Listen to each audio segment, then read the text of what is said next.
দর্শক, নেতানিয়াহুর অনেক আলোচনা সমালোচনার পরে এবার ইরানের নিরাপত্তা প্রধান আলী লারিজানিকে নিয়ে তারা এখন বলছে, ইসরায়েল বলছে যে তিনি আর নেই, এমনটাই প্রকাশ করছে। যদিও ইরান থেকে কোনো কিছু বলা হচ্ছে না এবং বিশ্ব মিডিয়া আসলে অপেক্ষা করছে যে ইরান কি বার্তা দিয়ে থাকে।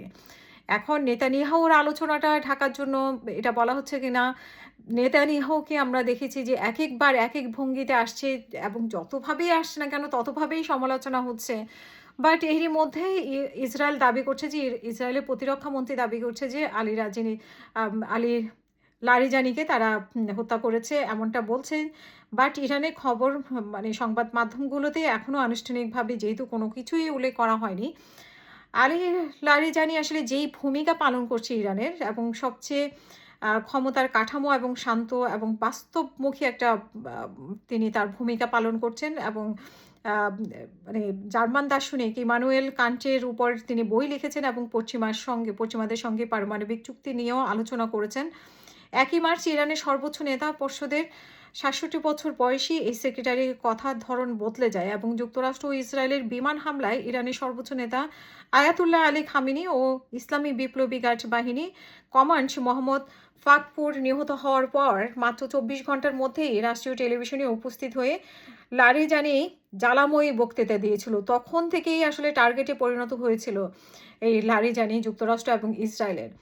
এখন সেটা এবং আমরা ইতিমধ্যেই দেখেছি লারিজানি তার এক্স অ্যাকাউন্টে একটা হাতে লেখা একটা চিঠি প্রকাশ করতে সেখানে বাট চিঠিটি আসলে কখনকার?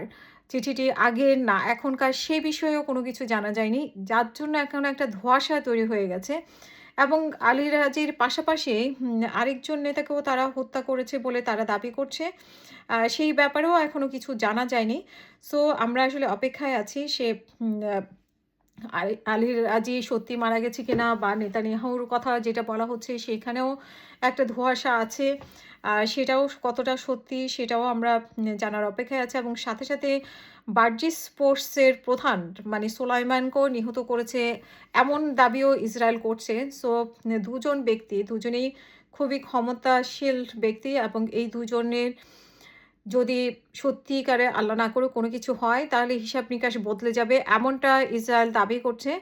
আসলে হিসাব-নিকাশ বদলে যাবে কিনা সেই ব্যাপারে সন্দেহ আছে। কারণ আমরা জানি যে তারা ধাপে, ধাপে নেতৃত্ব তৈরি করে রেখেছে। সো একজন নেতা চলে গেলে আরেকজন নেতা সেই শূন্যস্থান পূরণ করবে। সেভাবেই তারা বহুদিন ধরে প্রস্তুতি নিয়ে রেখেছে। তো আমার মনে হয় না যে ইরানের খুব বেশি ক্ষতি হবে। সাময়িকভাবে ২-১ দিনের মধ্যে হয়তো তারা কাটিয়ে উঠবে। তবে ঘটনাটা দুটো ঘটনাই সোলেমানি এবং বার্জিস ফোর্সের প্রধান সোলেমানি এবং আলী রাজি লারিজানির আলী লারিজানির ঘটনাটা সত্য কিনা সেটার জন্য আমাদের অপেক্ষা করতে হবে প্রিয় দর্শক।